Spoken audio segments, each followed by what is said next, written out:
Good evening to one and all present. Am I audible? Yes, teacher. Yes, teacher. The Erudite Scholar in Residence program, organized by Department of Physics, Thoma College, Tiruvalla, sponsored by Kerala State Higher Education Council, has entered its fourth day today. In the last 3 days, we had talks by the eminent scientist Dr. Raju V Ramanujan, NTU, Singapore, on magnetic cooling, soft magnets, and magnetic polymer composites, which enable the participants to get an idea in the latest developments of the field. I congratulate the organizers for arranging such fruitful talks in the current trends, which is really beneficial to the student community.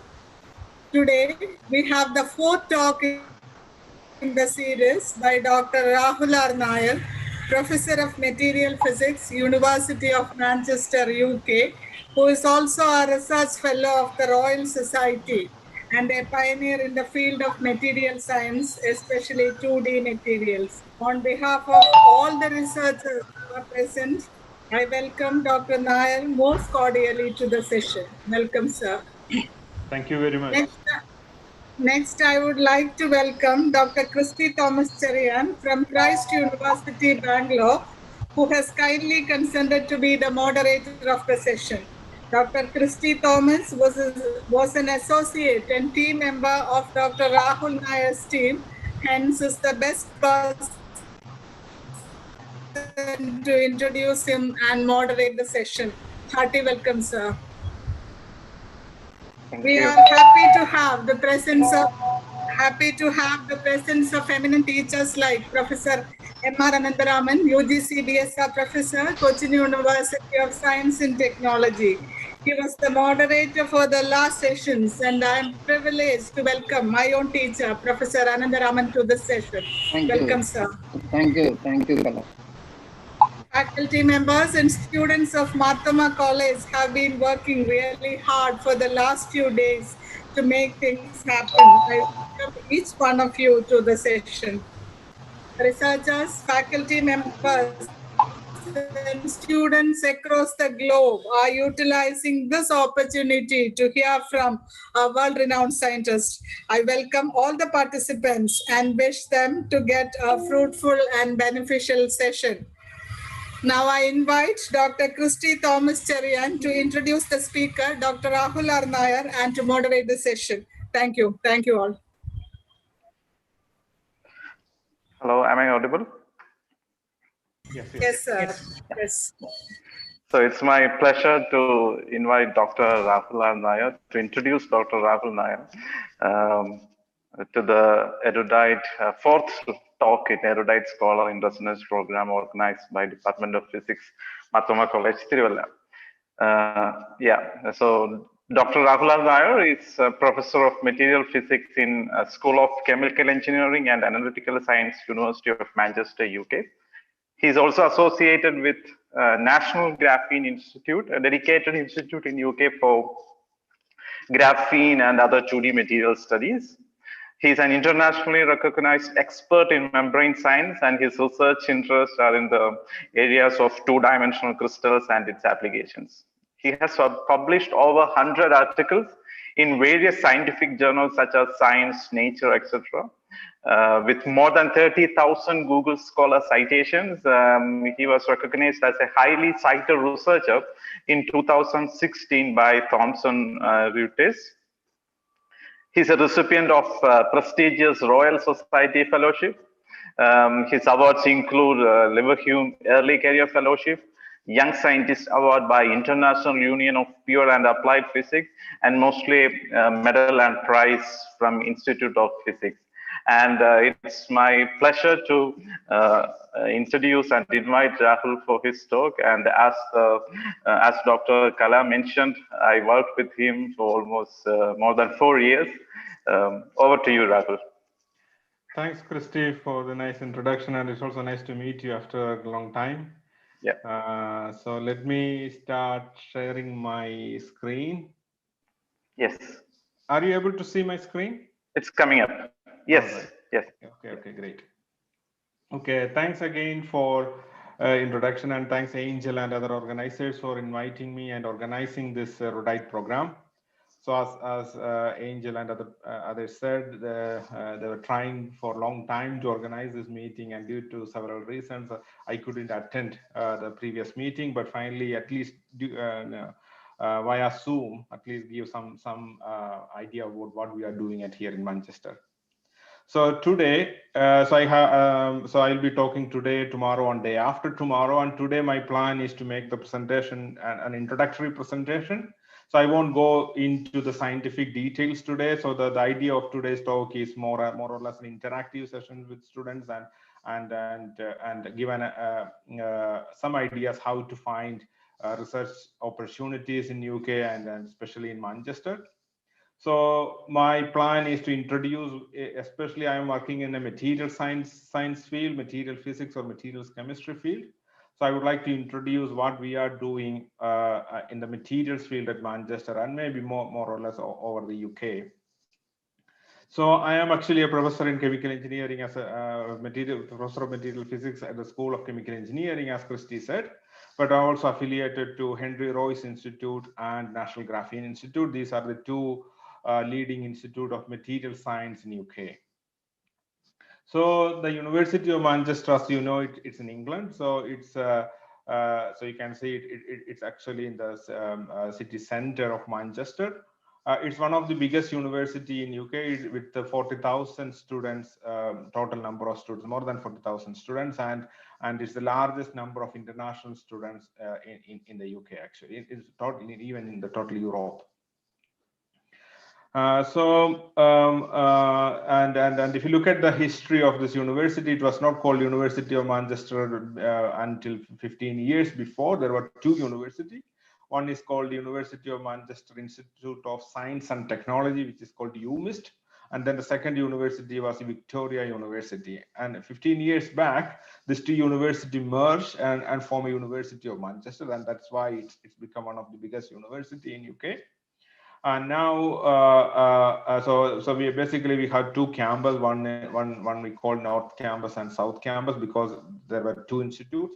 But now, from the plan was from this year, but now it's shifted to next year because of the COVID. Now we are moving into a one single campus with the new buildings, and it's a 1 billion investment from the university and the UK government to combine science and engineering departments into one campus and a bigger and new facilities. So that's what a lot of new things and new developments are happening at the Manchester now, especially at the university. And university is actually hosts several Nobel Prize winners from early 1900s. Now total 25 Nobel Prize winners are there, including Thomson, Rutherford, and the latest one is of course Andre Geim and Christian Novoselli for the discovery of or isolation of graphene. So most of them are physics, chemistry people, and then so these are the few well-known people. One is of course Rutherford. He was in the Victoria University Physics, and that building is still here. And the second one, Alan Turing, he was so the first computer basically was made in Manchester, and he was here at the university. And then we do have a dedicated building called Alan Turing building in the memory of his labs. Then the latest one, of course, is Andre and Kostya. They were condensed matter physicists, mainly looking at low temperature transport properties of mesoscopic system. And in 2004, this major breakthrough happened, the isolation of graphene. And in 2010, they got the Nobel Prize in Physics. And the graphene and other 2D materials still one of the hot topic in material science. A lot of unusual discoveries and physical phenomena are actually happening in this field. So today, I will give maybe a very brief overview about some properties of graphene, but I won't go into details today. So Manchester is also actually, if you look at the world ranking, it's actually improving every year. I think this is the last year's ranking. According to QS ranking, it is 27th. And if you look at all other the metrics, we can see that it's 35th in graduate employability, and in a innovative case, it's 53rd, and actually it's first in Europe for social and environmental impact ranking. Of course, university, because it's one of the biggest university, we do have a lot of collaborative research with industrial partners. So the one in UK is called Prosperity Partnership. It's basically a large grant, research grant, to solve some of the global challenges. So an example is Unilever, BP, AstraZeneca, ExxonMobil. These all companies are actually have a dedicated centers or chair at the University of Manchester to solve some of the problem. So we do have, I think in UK it's number 1 in industrial or applied research, collaborative R&D projects. So that's why we do have this 4 prosperity partnership with leading industries. AstraZeneca, of course, now because of the COVID vaccine, but this is a pharmaceutical company. They have a lot of other research happening. It's not only the product development, but they do also support basic fundamental research. So I do have a project with AstraZeneca. It's basically blue sky research. So that's actually nice. A good thing is working with some of the industrial partners. ExxonMobil is actually I will say it's their interest is in developing anti-corrosion paint or paint with different wetting properties. So it's basically a material, there's a lot of scope for material science research. Then in terms of, the university is very good also in commercializing the intellectual properties, ranked 8th in the Europe and 4th in the UK. So we do have a dedicated, it's actually independent from the university. It's a dedicated organization for dealing with IP and commercialization aspect of the research what we do at the Manchester. Then so even though it's the largest university, you can find several individual PIs working on different research area. Maybe you will find almost all research topic in the University of Manchester, but university is giving actually very focus on 4 or 5 research themes. So this is called Research Beacon, and it's mainly it's industrial biotechnology is having a high priority, advanced material, energy material, then cancer research, and addressing global inequalities. These are the 5 core research topic of the University of Manchester. So myself will fit in advanced material. So that's why Graphene Institute and Royce Institute, Henry Royce Institute actually fit into this. So it's actually so a lot of material research, basically not only applied, it's from fundamental to applied research is happening at Manchester. So the way we work in Manchester is maybe slightly different. So we have the schools, department. So the structure of the university is like individual, Department of Physics, Department of Chemistry, and then School of Science and Faculty of Science and Engineers, a 3-tier system. So that's mainly for teaching. So it's undergraduate and postgraduate teaching kind of management part. But in terms of research, the idea is we have a dedicated research institute. So the idea of research institute is taking off some of the teaching load from academics, and then we can do a full 100% concentration of some of the research with or without our partners. So the photographs what you see in this slide is one is the new engineering campus we call Manchester Engineering Campus Development. That's what I was saying, the 1 billion investment from the university to make all the engineering department into one building and next to the science department, so that there will be a good communication between different people. Then I am actually in the Graphene Institute. This is only, I think it's the first dedicated graphene institute in the world, and we do have several clean room and several individual labs for dedicated applications of this science of graphene. Then there is also another research center called BP, International Center for Advanced Material. So that is actually it was funded by BP, and the idea was looking into the materials for next generation. So they're trying to find out new materials for example, corrosion protection or in the oil sector and so on. Then this is the newest development, which is called Henry Royce Institute. This was actually a 235 million investment from the UK government, but this is not just Manchester. It's a collaboration between different universities in the UK, but Manchester is a hub for this material science research. So this is one of the biggest department building in the campus now, and it's not formally open. It's already supposed to open by actually this year, but because of the pandemic, it's postponed to the end of this year. So I will talk about what are the research priority of this building in the coming slides. And we do also have another institute called Graphene Engineering Innovation Center. So idea of course, the research is not only to do blue sky research for our own satisfaction, but we have to pay some of this research back into society. So for that, the missing link is we can do a lot of interesting research in our lab, but it's very, very challenging to convert this research into applications.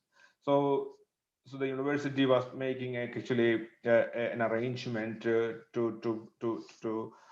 construct a completely independent kind of an institute for industrial research that's called GIG, Engineering Innovation Center. So this research institute is actually only for industrially collaborative research project, but mainly led by industry, not by academic.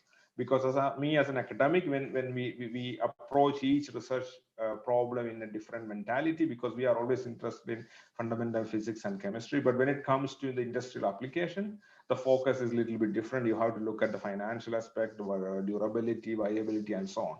So that is what may be the challenge, because if academics are trying to develop new business, the chances of success are maybe low. So in this case, in this institute, we have a large scale equipments and pilot scale production plant, and they have dedicated scientists. They are actually looking at how to scale up different material for different applications, so on. So you can see that Manchester is actually very good in material science, from fundamental research to the pilot scale production capabilities, basically. So in Graphene Institute, so it's graphene, of course, it started with physics interest, looking at the transport properties of electronic transport property of this material, because graphene has a lot of extraordinary properties. It's not only thinnest material, it has a high electrical conductivity, thermal conductivity, mechanically it is the strongest material. A lot of interesting properties are there. But now, after more than 10 years, now people know that we can use graphene for different applications. So in this institute, we do research on chemistry, like making composites with graphene. Then myself is working on membrane and barrier coating, and then electronics application of graphene. Then there is also work on spintronics, which is basically the physics, and then electronics application. Also, there is a lot of support from university to start startup companies from by the students. So we do provide. So we have actually a leading business school in our university, and this business school is supporting Graphene Institute and supporting some of our PhD students in coming up with an idea of starting companies. So that's called spin out companies. Several companies are already there in Manchester. It's all led by the students. In terms of PhD training, this is mainly for UK and EU students, but there are exceptional cases. Some international students also come into this Now Nano PhD center. So it's called Graphene Now Nano Doctoral Training Center. So this center is it's a virtual center. There's no building or anything like that. The center is mainly for training next generation scientists, especially working on graphene. So it's a 3.5-year PhD program. Each year we allocate 16 to 20 PhD students, and we have academics from different departments. They offer different projects, and students have the freedom to choose whatever project they wanted to take up. So that's a doctoral training center. So each year we graduate 20 PhD students dedicated to graphene research. So now I will try to give a virtual tour to Graphene Institute, and you will get a flavor what kind of facilities what we have here and how it works. It's a YouTube video. Actually, it's in the university YouTube channel. You can freely watch there. I will try to play. I'm not 100% sure you will hear the sound voice, but you can at least if not sound, at least you can have a video view. Welcome to the National Graphene Are you able to Institute, hear the world's sound? leading Yes, yes. Okay, good. facility for graphene research. Based at the University of Manchester, the NGI homes state-of-the-art laboratories where academics and their industrial partners perform world-class research. The NGI boasts 1,500 square meters of clean rooms. It's the world's largest academic space of its kind, dedicated to graphene and 2D material research. Graphene was first isolated in Manchester, leading to a Nobel Prize for Physics in 2010. Scientists working in the clean rooms are required to wear specialist garments. This is to protect pristine samples of graphene from contamination. Graphene is a disruptive technology with revolutionary applications. The yellow room, as it is sometimes known, is an area where several vital processes take place in the fabrication of 2D devices. The yellow appearance is a result of UV light being blocked from the room, as it's damaging to the processes being carried out. A bit like overexposing a photograph. Single-layer graphene and related 2D materials are just one atom thick. When creating nano devices, such as flexible LEDs, scientists need to work in an extremely regulated environment so as not to damage the tiny electronic devices they're developing. The NGI is a hub for more than 250 graphene and 2D materials researchers. The social spaces encourage collaboration and feature writable walls. Along with the clean rooms and specialist chemistry, microscopy, and laser labs, this prototyping suite is essential to apply cutting-edge assembly and fabrication techniques to scientific discovery. Here, scientists and engineers can craft bespoke tools to advance innovative research.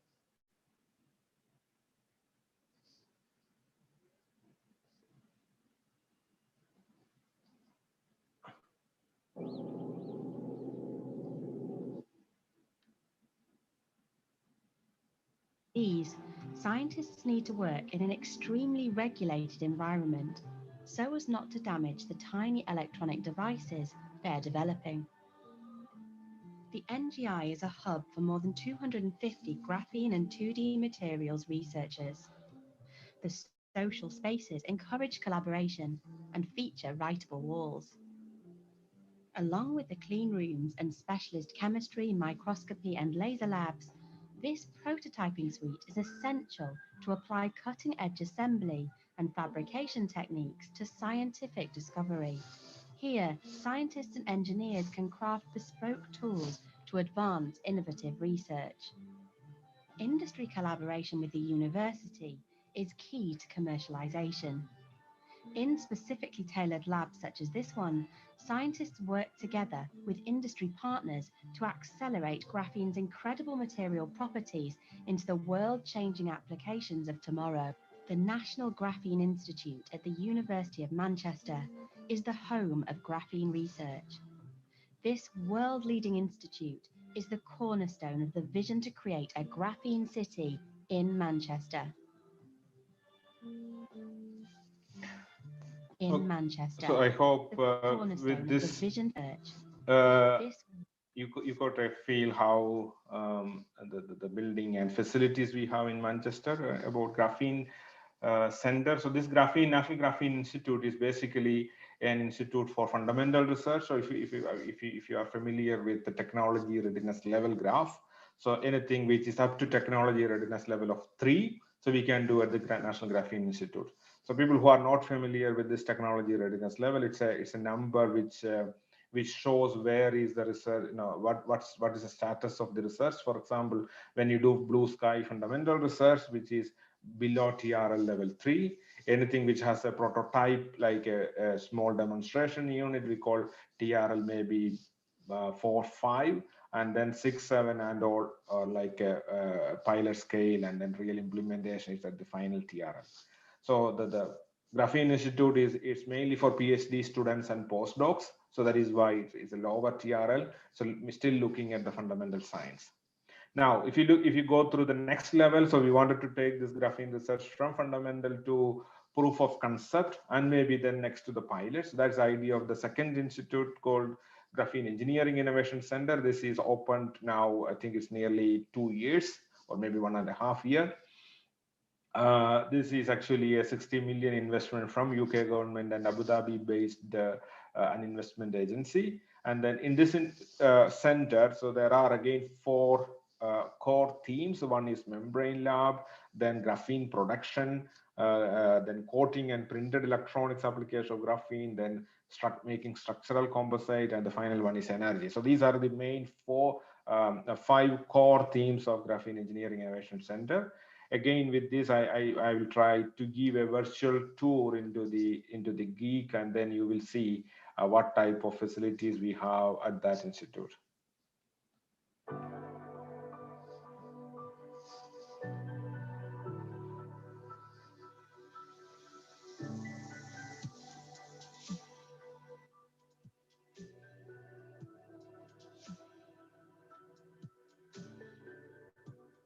Graphene Engineering Innovation Centre, the GEEK, has been specifically designed to take the Rahul, can you increase the volume a bit more?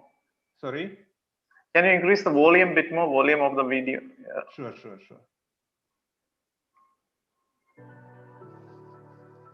It's a maximum. Okay.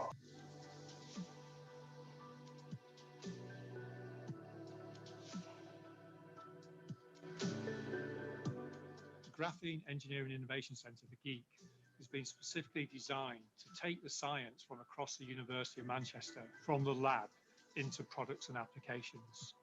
The GEEK works alongside industry partners, and the idea is to accelerate and commercialize the use of graphene in lots of different applications and in different materials. What our partners love is the fact that we can produce prototypes rapidly, analyze and test these, sometimes even within days. So we are really aligned to the speed that industry like to innovate.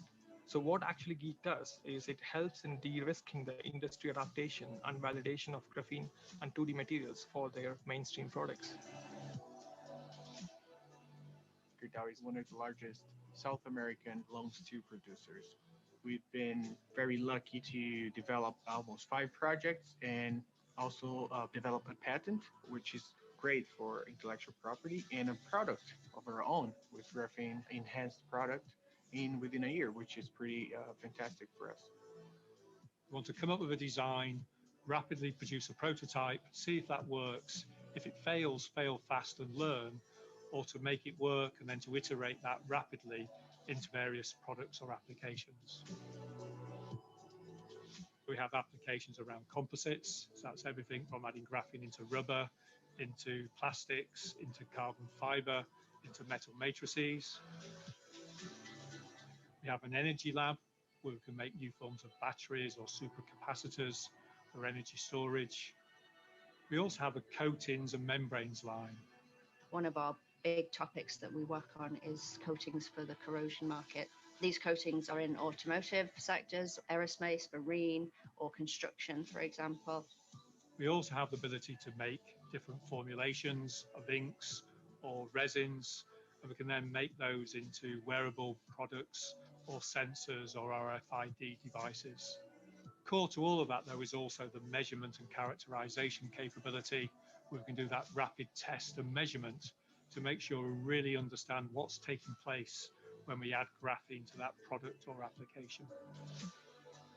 We travel all over the world when we're analyzing advanced materials, and Manchester is by far one of the most advanced places when it comes to graphene application development. We have the technicians, the application managers, and the staff. We work really close together, fast communication, easy access to. So I would say I'm very lucky of being part of working for my company, but also being part of the GEEK family. Graphene is moving incredibly quickly. already only 16 years young, we're seeing the first products and applications hitting the marketplace. And it's now not just a few niche products, we're seeing some large manufacturers using graphene in their products or their applications to create real competitive advantage and benefit. So those who are thinking around working on graphene but have been put off, what I'd say is a number of companies are starting to see real benefits, real improvements. I'd encourage them to engage. And we've developed a business model that makes it quite easy for companies to engage around a small feasibility project that will potentially lead into a bigger project and a number of projects going forward. So my message to people is to engage, to talk to the team, and to see how we might support you in your products and applications where graphene can make a real productivity and performance advantage to your business.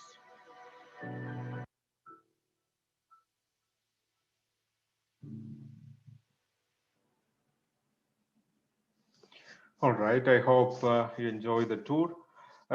So the again, one thing is the concept of this engineering innovation center is working with the partners, and the people there have a less pressure, or there is no pressure at all on publishing research papers and so on. So we as an academic or as a PhD student or postdoc, we have to publish paper and we have to spend a lot of time on that. But on the other hand, the geek, they can fully concentrate on developing product. That's one of the benefit of working in geek. And also some of the staff at the Graphene Engineering Innovation Center is actually the previous PhD students from NGI, and then some of them are experienced engineers from different companies and so on. So there is a good mix of different expertise is there at that institute.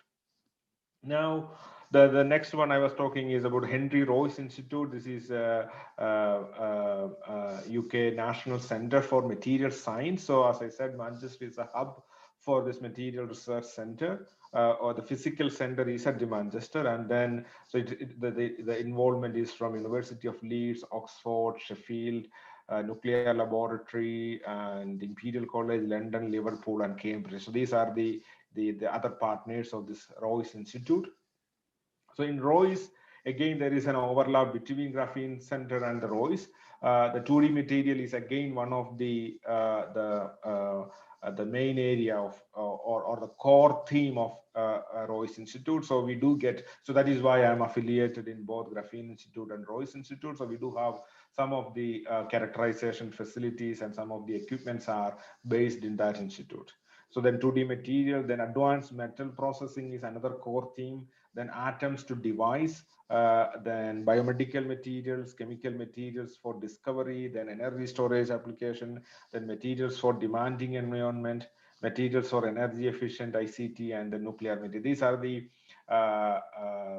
9 core research teams of Royce Institute, and some of them are based in Manchester. For example, 2D material is led by Manchester, and some other teams are led by, for example, energy material is energy storage is led by Cambridge, if I remember rightly, and some other teams are led by some other institutes, other universities. Now coming back specifically to my own research, so I myself have a small research group based in Graphene Institute and the Department of Chemical Engineering. So it's nearly 20 people are working in the group now. It's a mix of PhD and postdocs. So so this I think I'm coming into the final few slides, and my idea is here to introduce this information to the undergraduate and postgraduate present in this meeting, just to tell them that there are a lot of opportunities to do PhD here. If you look at my own group, it's actually an international group. You can find students from India, China, Germany, UK, and so on. So one example, I think I have to say that Anantharaman sir was talking about Aravind. He did PhD in KUSAT now, and then he was with PM Ajayan at RISE, and then he came as a postdoc in my group. And then Jijo Abraham, he was my first PhD student. He did his master MSc Physics from MG University School of Physics and SPAP, School of Pure and Applied Physics.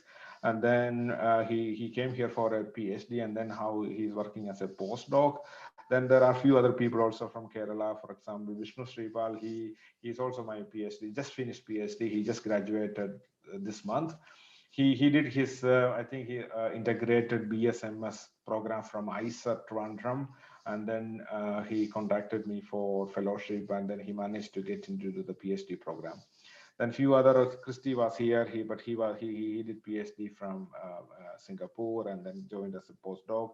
We know this also from Kerala. He did his PhD, I think it's in Ireland. Then he did postdoc with me, and then now he moved on into the next law. He got a new job in an industry.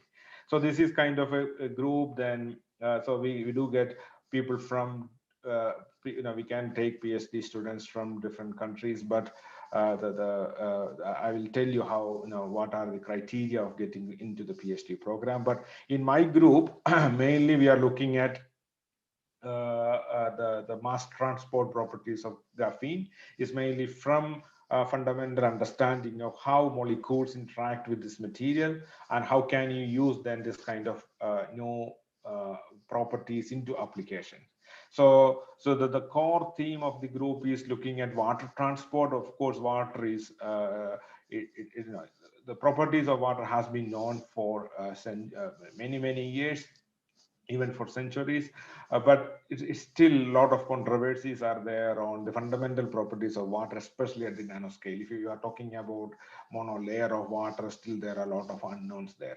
So we are trying to understand and explore this field with the help of 2D materials. I will talk more about this in tomorrow's lecture, but what I can tell you is that we are trying to make a graphene-based membrane and coating and looking at how water or other molecules can transport through this membrane, and then looking at the fundamental properties and thinking about application. So one example is this graphene. So graphene is just a name of one material, but there are a lot of different type of varieties of graphene. One is graphene oxide, functionalized graphene, and so on. But one particular one, graphene oxide, that's maybe one of my the favorite material for our own group, because we do have a lot of work on graphene oxide membrane.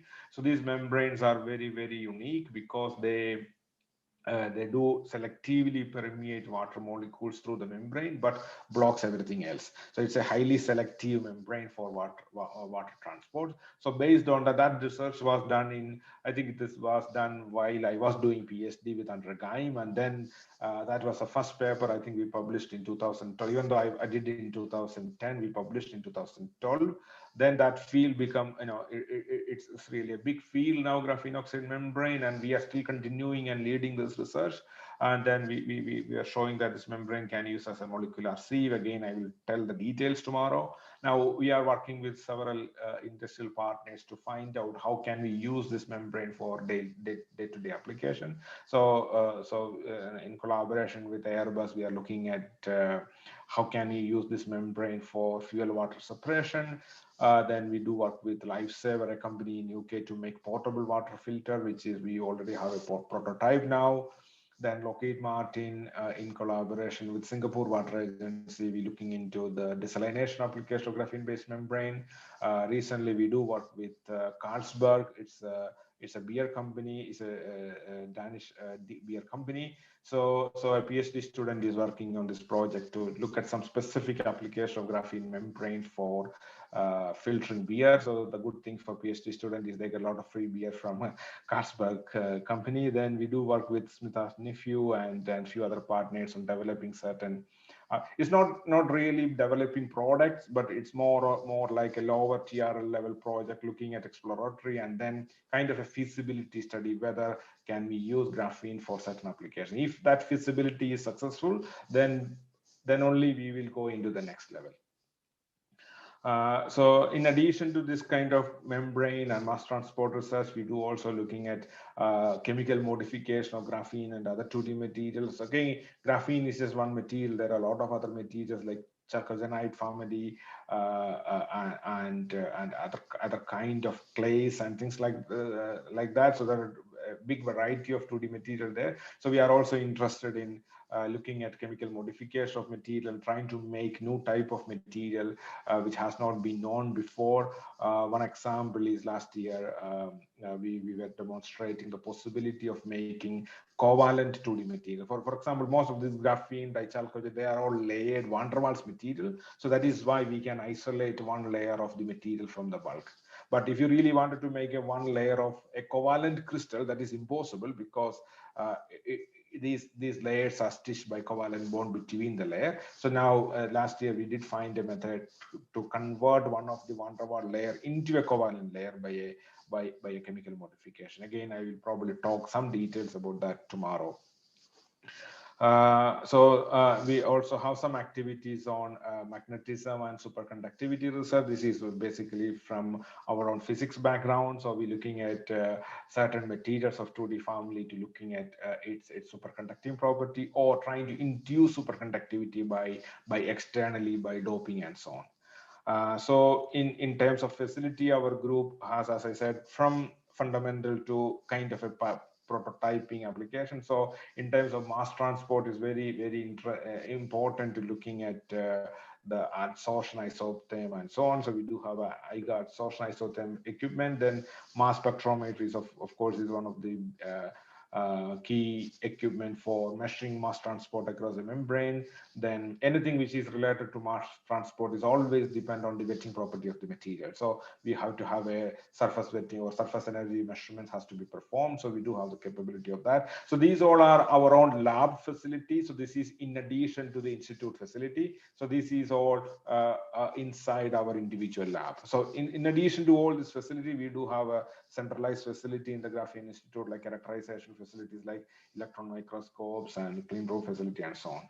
So then we do have different filtration facilities available, from lab to maybe a kind of a pilot scale nanofiltration system. Now even now we do have nanofiltration and reverse osmosis system installed in our lab.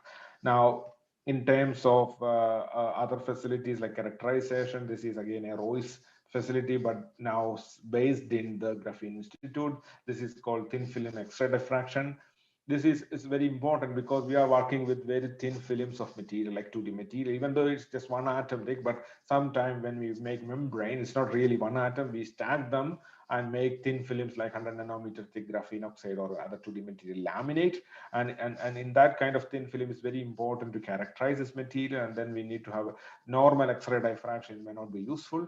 And then we have to go for a thin film X-ray diffraction. And then we can slice the data into different thickness. So we do have also dedicated MBMS3 machine in my lab. This is again in the group facility, not the institute facility. So we can go down to 1.8 to 400 K temperature range, 7 Tesla magnet. So this equipment is mainly using for our superconductivity research. Now, so we do have a lot of opportunity. I think I convince you that we are very good in material research at Manchester. But now the question is, how can you for students, for example, if you like to do PhD, there are a lot of opportunities here. But of course, it's very competitive. The first thing is that the eligibility is first class bachelor or masters. When I say bachelor, it's mainly for engineering graduates. Then, of course, to get into the UK, you need to have the English test, IELTS score. Then research experience is not must, but nowadays it's actually it's very important because to get funding. So we don't have too much funding for international students because of obvious reason, but there are I think nearly more than 10 international studentship available in the university. So this is called President's Doctoral Scholar Award, and faculty PhD students studentships are also there. The top two are actually it's internal University of Manchester studentship or fellowship. So so for example, one of my students is actually funded by this President's Doctoral Scholar Award. But to get into this kind of program, you need to have a pre-contact with some of the academics. So you cannot apply directly to the university. So you need to talk to the academic team members, so like myself or somebody else. So you to understand that you are interested and the academic is interested in taking you, then academic has to nominate you for this kind of fellowship. To get into this program, you need the criteria is you need to be the top 1 to 3% of your class in your undergraduate or postgraduate. Then ideally you need to have some research experience, because one thing I have to say that this kind of fellowships are for international students only. Now people from India or maybe from Kerala, you are competing with students from China, and then Chinese degree and Chinese master undergraduate coursework is slightly different from what we have in India. So they do publish quite a lot of papers during their undergraduation and post-graduation, because they do kind of a small research during their undergraduate program, and they manage to publish or get an authorship in some of their leading publications. So that's why one of the problem for students from India, because not always you will find students have publications before PhD. But that's not really must. But if you have some other kind of rank in your MSc, BSc, or some other kind of distinguished some achievement, it will definitely help to get into this kind of scholarship program. There is also dedicated another scholarship called Commonwealth Scholarship, but again that is a very, very competitive. I will say that is more competitive than the University of Manchester Scholarship, because that's for the whole UK. It's organized, I think, is by either British High Commission or British Council. Then there is also, I do get some fund time to time, but there is no guarantee for that. But from industry, sometime industry collaborators like to appoint PhD student rather than research associate or postdocs, is mainly because of the training point of view, because they can hire this person in future and so on. So we do get some kind of that kind of funding. So there are some opportunities, but now the important thing is if you are interested in doing PhD abroad, not just only Manchester, these rules are applicable the rest of the UK as well. You have to yourself think which field you would like to do PhD first, and if you are really motivated, then you need to find the academic or the supervisor and then you need to contact and try to convince him or her that you will be a right candidate, and then they will be able to help you to find the scholarship. Otherwise, if you're trying to look at the scholarship, that will be a bit difficult. Then the way how you contact also academic is you need to be very careful. You need to don't send lengthy emails, but just send a cover letter plus some CV. CV has to be very clean. It should be in PDF format, and then try to send email directly to the PI, the professor who are dealing with that lab, and then try to see whether there is any opportunity. Also, I do get a lot of emails from India. Is basically copy paste email. That is actually never do that kind of things, because then you never get into any program.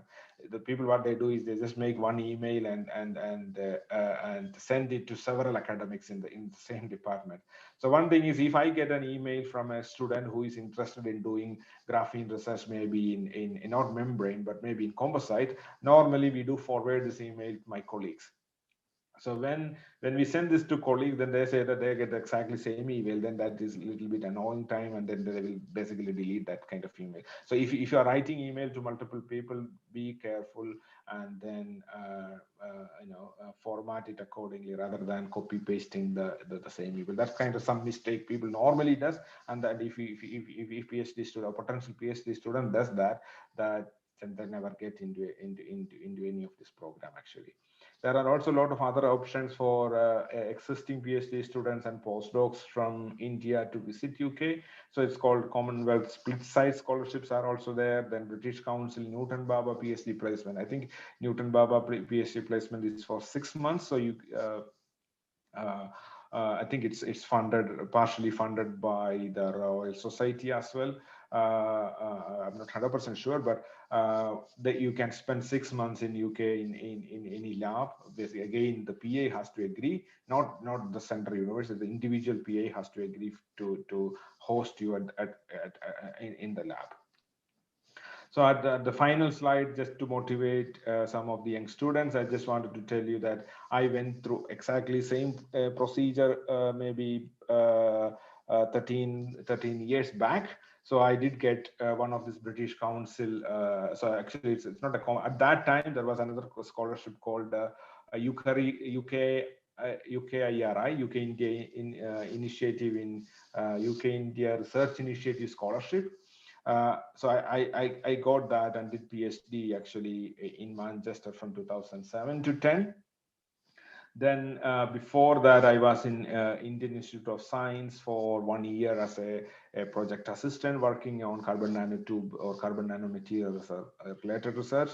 I did my postgraduate like MSc Physics from School of Pure and Applied Physics at MG University. Before that, I was in SB College for my BSc Physics, and before I did my pre-degree at the Devasambod College, Pamba, Parumela. So this was my career history. So you can see that if any of you are interested in doing PhD, you need to find the right lab, then you need to get a fellowship, then I'm pretty sure if you are motivated, there is a bright career is waiting for you.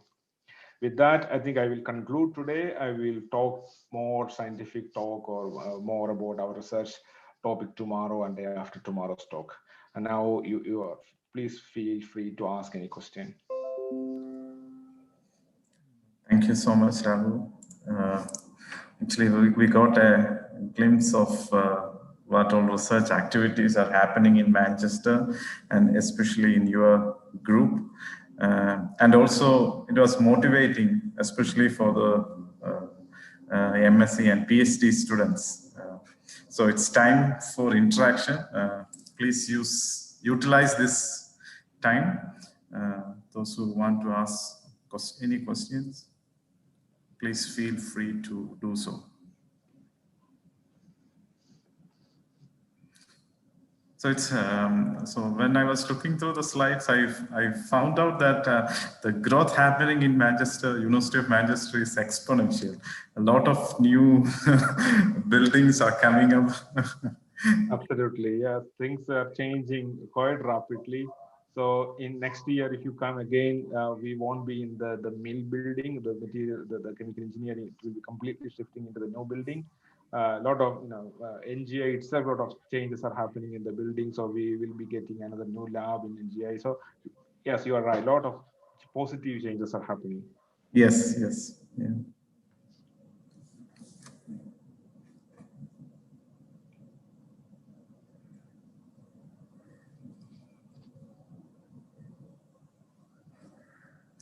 So, Rahul, is there any product already,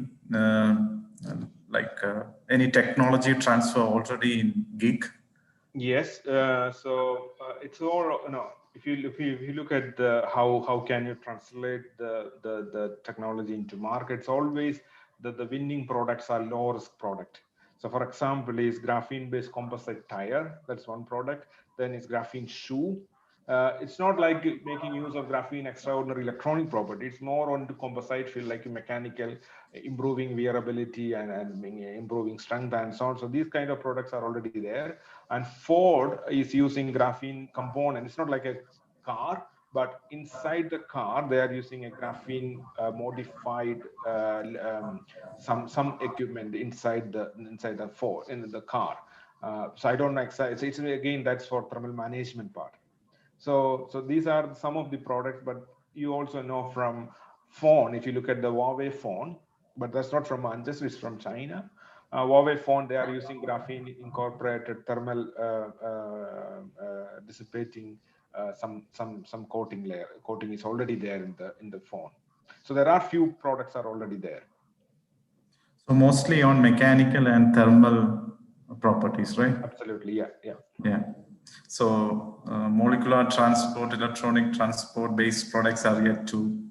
Yes, these are the high risk product basically, because we are talking about electronics, that may be the highest risk. But there are some sensors are coming up, I think. But again, if you are talking about implementing sensor, you have to be absolutely sure that it will work for a long time, and you have to completely de-risk, right? So that is the delay is happening, and I hope some product definitely will come up in future. Mostly, but I will say that nowadays people are more working into coatings. It looks like their short-term gain is there because of graphene it's easy to implement, I would say, like that. Yeah. Okay. Rahul, Yeah. can you hear me? Yes, I can hear you, sir. Yeah, Rahul, excellent introduction, Rahul. Actually, I wanted to say that your memory as a student is still fresh, and that's why you have narrated your journey from Parimala College, Pamba to Manchester, actually, and that's really inspiring for all the students who are listening to your talk, actually.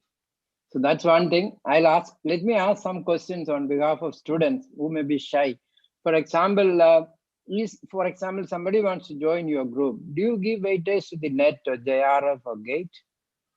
JRF, so let's say JRF or GATE is very important for students to get the scholarship. For example, if you have if you know the rank, or if you say that this is top 1% all over India, so that give a very good impression for the university panel. So that without JRF, for Indian students, it's very difficult to get publication. So the way we can boost their CV is by this kind of competitive examination. So the way it's work is the student has to send a CV, then I have to write a case on behalf of the student. So I kind of write the proposal, one-page proposal saying that this student is exceptional.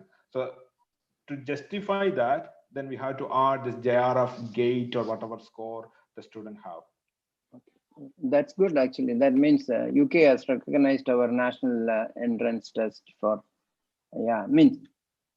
unofficially, or because they have to say that this is a nationally conducted test out of something like a few 10,000 or 20,000. You are going to be just in 50 or something. Yeah. Absolutely, yeah. And then another small question, because there has been a big hype in using graphene, especially for the energy sector in the lithium and battery. So what exactly is, because I see a lot of news as well as publication from China, but have they realized the product in the market, or is it in? I don't think the product is already available in the market. I think most of the products are this coins type of cell or some other prototype cell. I'm not the person directly working in this area, but I have to say that some companies are actually testing some of the formulations. Again, the formulation is very important, because not just graphene alone may not work. So you have to mix graphene with certain other nanoparticle to make it more efficient. So that is probably the key thing. And well, as far as I am aware from the Manchester, there are few companies testing few formulations they give in making this prototype, but none of the product is available now. Okay. Thank you, Rahul. Yeah, thank you. Students, please feel free to ask questions. Don't be shy.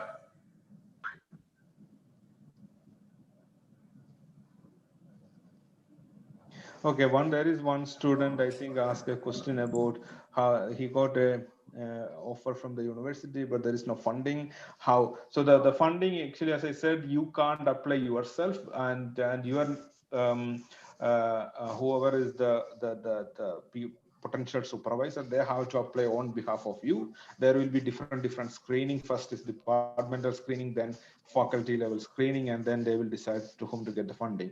So it has to be applied through an academic, actually. So I think it's a question by Joy.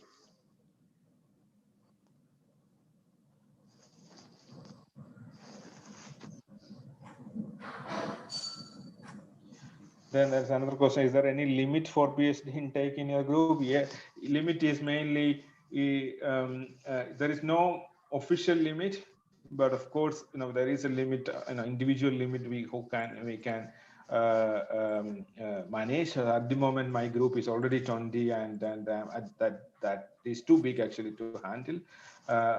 Christy probably know better than me. It's a lot of things get delayed. So that is one of the only issue. But if the students are really good, and if they're, when I say good in not in terms of their MSc or BSc marks, but most of the academics are looking for motivated students. So you can learn new things later, but if you are motivated and if you really wanted to, if you are interested to do things, then definitely you will. If the academics will find you a place to do PhD. So that's a key message. So this is your responsibility to prove that you are really motivated and you are interested in doing PhD. So a paper for masters during masters will really help their application, right? Absolutely, yes. Yeah. So if I compare, so I got each year, typically I get one student for PDS award, and at least maybe one in alternative year minimum. So most of the students are actually from China because they get one or two publications. There are exemptions from Indian students, but then you have to really show that they qualified this GATE, JRF exam, or they have the first rank in their MSc class and things like that. Yeah.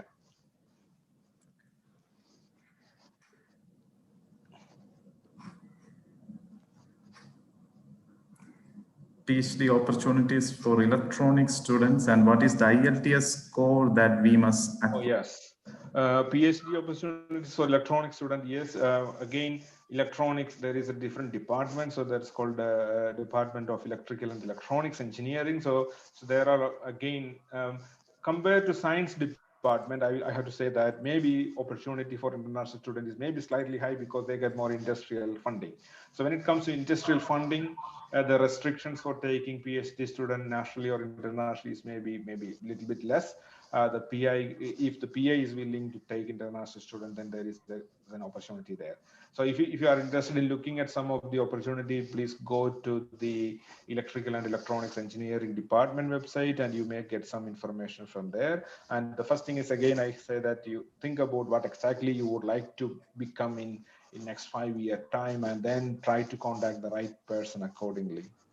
Then IELT score, it's university wise, there is I think if I remember rightly, it's a 6.5 in each sector, but then if there might be some exceptions, if you can show that you maybe have some other plus point, like if you are high exceptional in some other case, but generally 6.5 I think on all sector.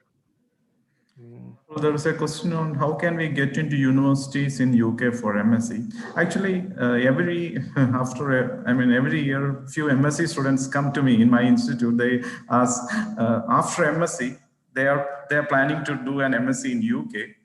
So their route to PhD will be easier. So, what is your comment on it? Yes, that's true.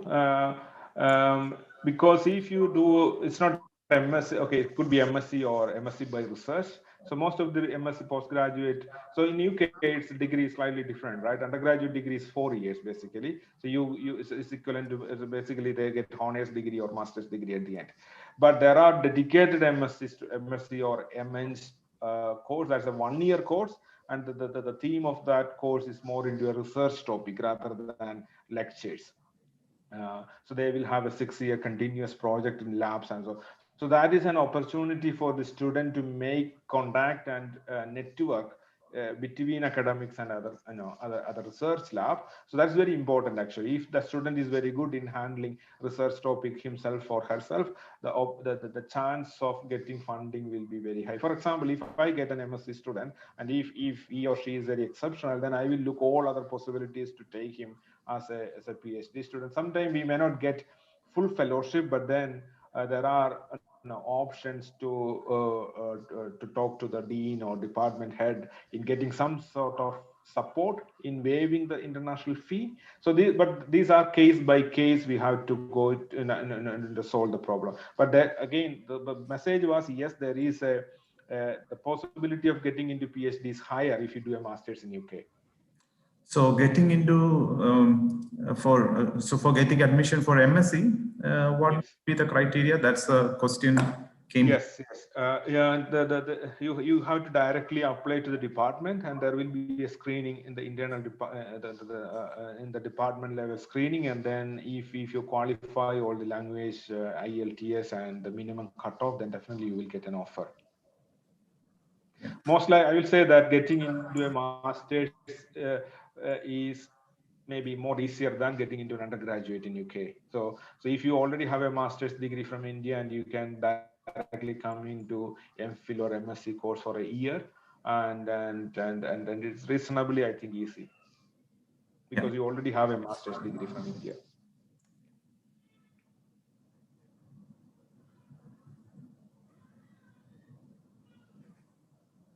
MSc Astrophysics, there is no, I don't think there is a one degree like MSc Astrophysics. It's MS in physics, basically, they say, or if in engineering, it's called MEng. There is no specialization.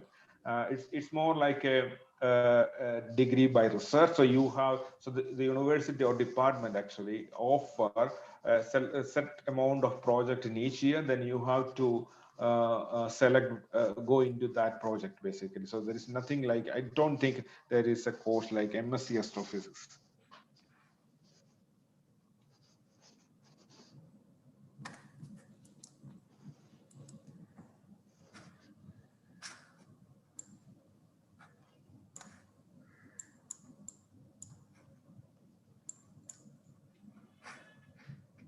Getting one more comment is maybe PhD is one thing, then there is also postdocs options.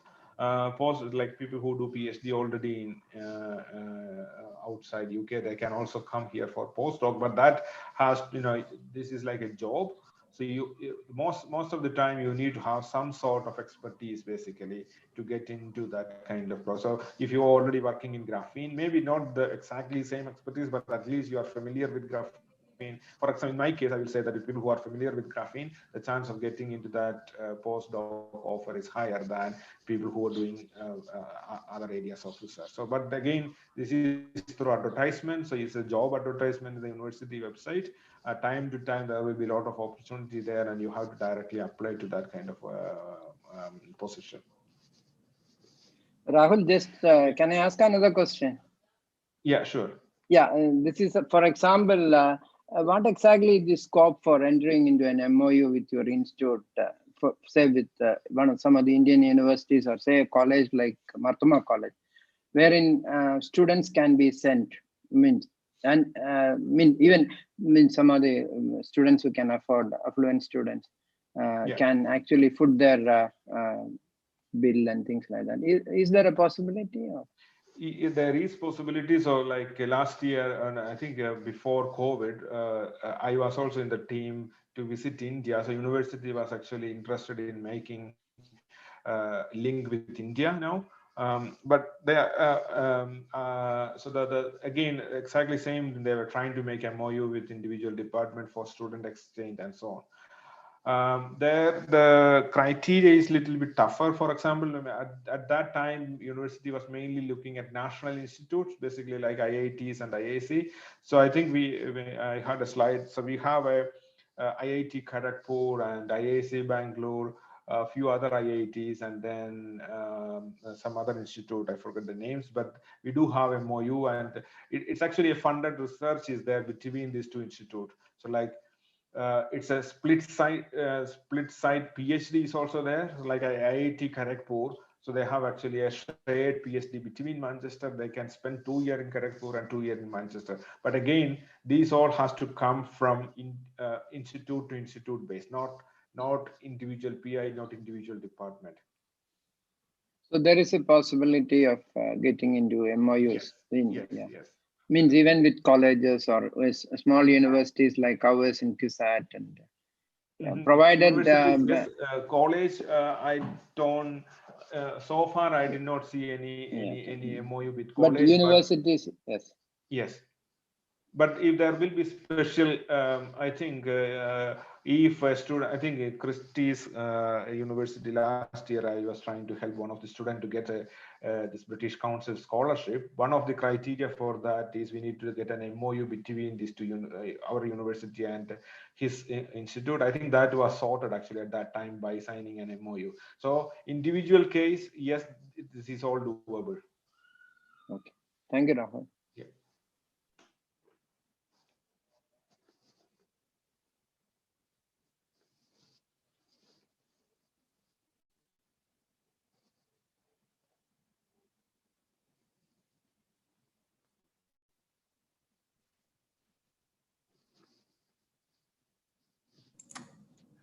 Okay, if there is no other questions, I would like to thank Rahul for the wonderful session. Looking forward to the next sessions. Over to the organizers. Thank you, Dr. Christy Thomas. Let me call upon Dr. I. John Berlin, Department of Physics, Thoma College, Tiruvalla, for the vote of thanks. Am I audible? Yes, sir, you are. Okay. Good evening to everybody. It's my pleasure duty to propose vote of thanks for this program.